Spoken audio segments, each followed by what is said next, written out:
വിവാഹത്തിന് ശേഷം വർഷങ്ങൾക്ക് ശേഷമാണ് അവർക്കൊരു കുട്ടി ഉണ്ടാകുന്നത്.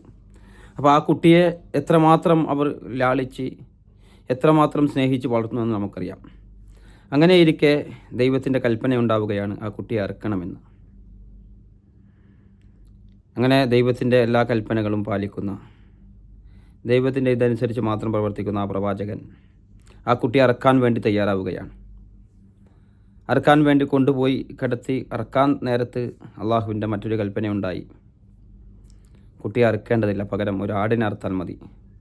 ആ പരീക്ഷണത്തിൽ അദ്ദേഹം വിജയിച്ചിരിക്കുന്നു. അതുപോലെ അതിൻ്റെ അനുസ്മരണം എന്നോണമാണ് നമ്മളിന്ന് ഈ പെരുന്നാൾ ആഘോഷിക്കുകയും അതുപോലെ നമസ്കാരത്തിന് ശേഷം, പെരുന്നാൾ നമസ്കാരത്തിന് ശേഷം ആടിനെ അറുക്കുകയും അത് മറ്റുള്ളവർക്ക് നൽകുകയൊക്കെ ചെയ്യുന്നത്. ഇത് മാത്രമല്ല, നമുക്കറിയാം ഇപ്പോൾ ഹജ്ജാണ് കഴിഞ്ഞു പോയത്. ഹജ്ജിൻ്റെ ദിനങ്ങളിൽ, അറഫ ദിനമാണ് കഴിഞ്ഞു പോയത്. അപ്പോൾ ഹജ്ജിൻ്റെ ദിനങ്ങളിൽ അറഫയിൽ, മിനായിൽ,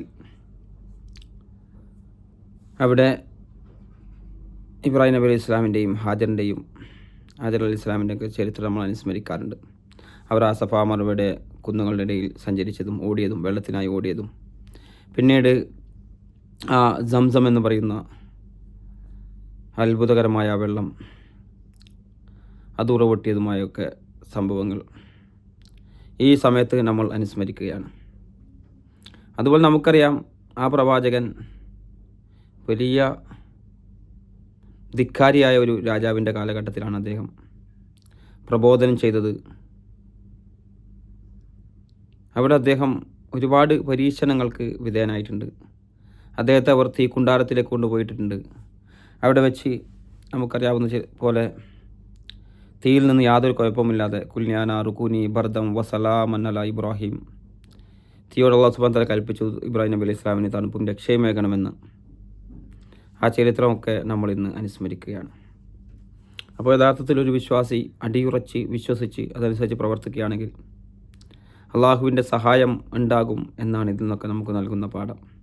അതുപോലെ ഏതൊരു ധിക്കാരിയായ ഭരണാധികാരിയാണെങ്കിലും അവർക്കധികം ആയസില്ല, അധികകാലം ആ ധിക്കാരത്തിൽ തുടരാൻ അവർക്ക് സാധിക്കില്ല എന്ന പാഠമൊക്കെ ഈ ചരിത്രങ്ങൾക്ക് നമുക്ക് നൽകുന്നുണ്ട്.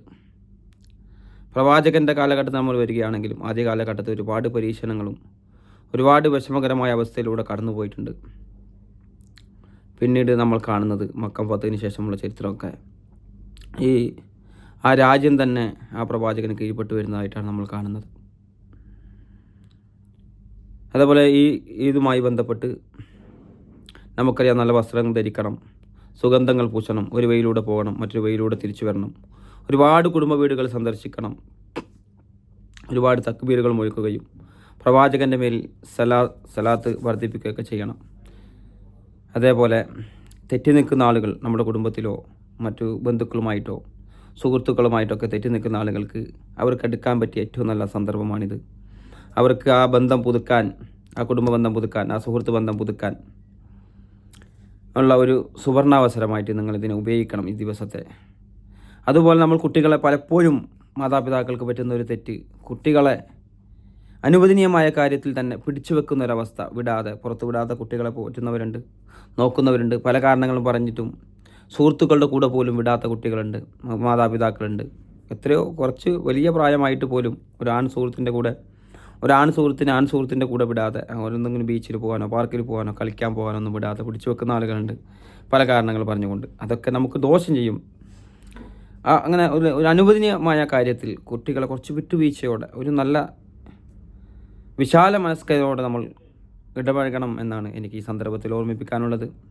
നമ്മളെ കുട്ടികളെ അനുവദനീയമായ കാര്യത്തിൽ കുറച്ച് വിശാലത നൽകുക, അത് ഹൈറാണ്. കാരണം മറ്റുള്ള കാര്യത്തിൽ നമ്മൾ അനുസരിക്കാൻ അത് കാരണമാകും.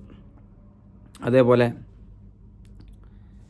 നമ്മുടെ നാടുകളിൽ വീടുകളൊക്കെ ഈ അനാഥരായ യതീമുകളായ വിധവകളായ അവർക്ക് സഹായിക്കാൻ വേണ്ടിയും ഈ അവസരം ഉപയോഗപ്പെടുത്തണം. ദാനധർമ്മത്തിൻ്റെ പ്രത്യേകത നമ്മൾ പറയാറുണ്ട്, കോരുന്ന കിണറ്റിലെ വെള്ളമുണ്ടാകൂ എന്നൊക്കെ പണ്ട് പറയാറുണ്ട്. അതുപോലെ കൊടുക്കുന്ന ആളുകൾക്ക് മാത്രമേ കൂടുതൽ ഉണ്ടാകൂ എന്ന് നമ്മൾ പറയാം. പലരും നമ്മൾ കാണാറുണ്ട്, പലരെയും കാണാറുണ്ട്, നൽകുന്ന ആളുകൾക്ക് ഒരുപാട് കിട്ടുന്നതായിട്ട്. അതുപോലെ എന്തെങ്കിലും ചെറിയ സഹായങ്ങൾ, പരസ്പര സഹായങ്ങൾ ചെയ്യുക, മറ്റുള്ളവർക്ക് നൽകിക്കൊണ്ട് ഒരു ദാനശീലം നമ്മൾ ഉണ്ടാക്കുന്നത്. അതുപോലെ ഈ ഒരു ദിവസത്തിൽ പ്രത്യേകിച്ചും ആർക്കെങ്കിലും എന്തൊക്കെ പണമായിട്ടോ ഡ്രസ്സായിട്ടോ ഭക്ഷണമായിട്ടോ എന്തെങ്കിലും നൽകാനൊക്കെ നമ്മൾ തയ്യാറാകുക.